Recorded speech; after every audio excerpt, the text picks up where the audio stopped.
एक डरा डरा सा, एक सहमा सहमा सा। बच्चा अगर घर से बाहर चला जाता है तो घर वालों की चिंता रहती है कि वो घर पे वापसी ठीक आएगा या नहीं भी आएगा। माहौल देश में इस तरह का बना हुआ है। समाज को तोड़ने का काम राजनीतिक लोग कर रहे हैं, वे लड़ाने का काम करते हैं, लेकिन ये संयुक्त मोर्चा उसको जोड़ने का काम करता है।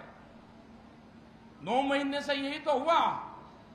हम 3 कानून को लेके वहां पे आए, दिल्ली की सरहद पर आए, दिल्ली को चारों तरफ से घेरने का काम किया। वो सिंघू बॉर्डर हो, वो ढासा बॉर्डर हो, वो टिकरी बॉर्डर हो, वो शाहजहांपुर हो, वो पलवल हो, वो गाजीपुर का गेट हो। लेकिन 9 महीने से सरकार पूर्ण रूप से यह है कि किसानों की बात सुननी ही नहीं। उन पर तरह तरह के एलिगेशन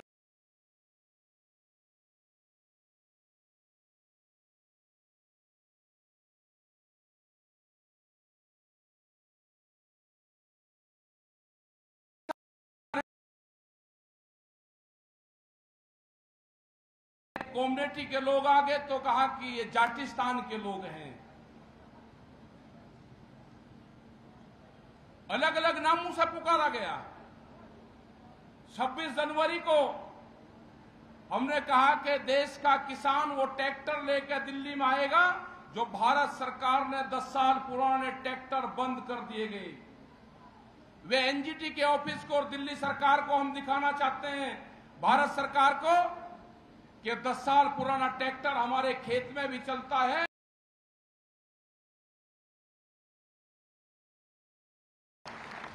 हमने 1 लाख ट्रैक्टर इत्तेफाक से कह दिया, लोग 4 लाख ट्रैक्टर दिल्ली में लेकर आए। हमने कहा कि 26 जनवरी में जो दिल्ली में किसान बट्टा है वो तिरंगे झंडे के साथ में अपने ट्रैक्टर पे नेशनल फ्लैग लगा के जाना चाहता है। उन्हें षड्यंत्र रचा। हमने 4 लाख से ज्यादा तिरंगे झंडों के साथ में दिल्ली में मार्च करा। उन्होंने उस मार्च में धोखा किया। योगेंद्र यादव जी यहां पे हैं, ये उस मीटिंग में थे, डॉक्टर साहब उस मीटिंग में थे, युद्धवीर सिंह उस मीटिंग में थे, जिसमें रूट तय करके दिए गए। उन रूटों पे बैरिकेडिंग करा गया अगले दिन 26 तारीख में, और दिल्ली के जाने वाले रास्ते खोला गया प्रशासन के द्वारा। दिल्ली में गाड़ी चलाने वाले लोगों को दिल्ली के रास्तों का नहीं पता। हमारे गांव के लोग ट्रैक्टर लेकर दिल्ली में आए, उनको दिल्ली के रास्तों का पता है, लेकिन उनको एक षड्यंत्र के तहत लाल किला जो डालमिया की प्रॉपर्टी हो चुकी है उस पर लेके गए। उसमें एक धार्मिक झंडा वहां पे फहराया गया। धार्मिक झंडा अगर किसी ने खाली पाइप पे फहरा दिया तो उसकी क्या धाराएं लगती है। इनको झंडे से कोई लगाव नहीं है, इनको राष्ट्रीय फ्लैग से कोई लगाव इनको नहीं है। इन्होंने अपने नागपुर के अपने कार्यालय पे 1995 से पहले कभी वहां पे झंडा फहराया ही नहीं, नेशनल फ्लैग। इनके मुख्यमंत्रियों ने हाई कोर्टों की बिल्डिंग के ऊपर राष्ट्रीय ध्वज की जगह भगवा झंडा फहराया। अभी किसी की डेथ हुई, उस पे तिरंगा झंडा नीचे और पार्टी का झंडा उससे ऊपर। क्या देश का झंडा ये बीजेपी का झंडा होने जा रहा है? शर्म आनी चाहिए। शर्म आनी चाहिए कि राष्ट्रीय झंडे के ऊपर दूसरा ध्वज, ये सब ने देखा। ये 3 कानून का मामला नहीं है।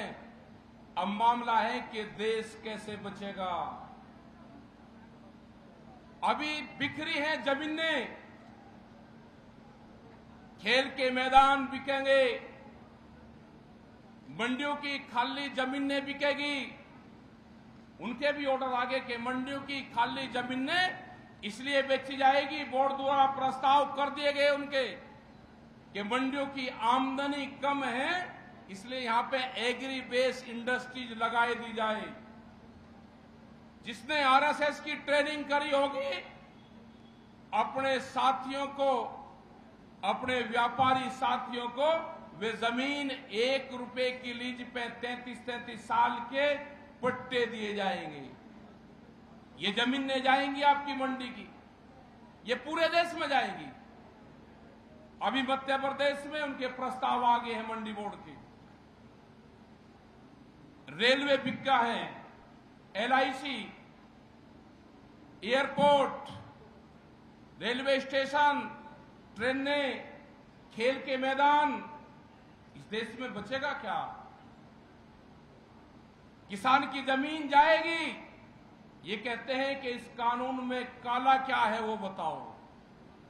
हमने कहा कि इस कानून में सफेद क्या है वो बताओ। कह रहे हैं कि सब बदल देंगे इसके अंदर का, लेकिन बाहर का ना बदलवाओ। ये 3 कानून भी बदले जाएंगे। एमएसपी पे गारंटी कार्ड भी चाहिएगा। लूट होती है एमएसपी के नाम पे।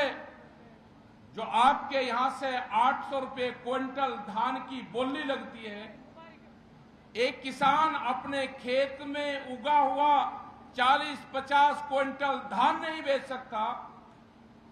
ये एक व्यापारी 10,000 क्विंटल धान कहां बेचता है, वो मंडी स्नूह के किसान को भी बता दो। ये षड्यंत्र है। भारत सरकार कहती है प्रधानमंत्री कि एक फोन की कॉल की दूरी पे हम हैं। हम उनकी बात नहीं समझ पाए, लेकिन जो उनके व्यापारी साथी थे, उन्होंने उस फोन की दूरी की कॉल का महत्व समझा। अकेले रामपुर डिस्ट्रिक्ट मुझे ये उत्तर प्रदेश में है, मुरादाबाद से आगे, वहां पे 11,000 फर्जी सिम खरीदे गए। किसानों का उन सिम पे रजिस्ट्रेशन हुआ, उनके फोन से कॉल हुई, उस फोन पे ओटीपी नंबर आया, किसान का फर्जी रजिस्ट्रेशन हुआ। 11,000 किसान फर्जी तैयार करे गए। जिस बिल्डिंग पे स्कूल खड़ा है, जहां पे कॉलोनी कट गई है, इन व्यापारियों के वहां पे भी खेती होती है। सस्ते में बिहार से जो मंसूरी धान है, जो बिहार और पूर्वांचल के उत्तर प्रदेश के क्षेत्र में पैदा होता है, उस धान की सबसे ज्यादा खरीद पंजाब, हरियाणा, रामपुर, इन पश्चिम के स्टेट में होती है।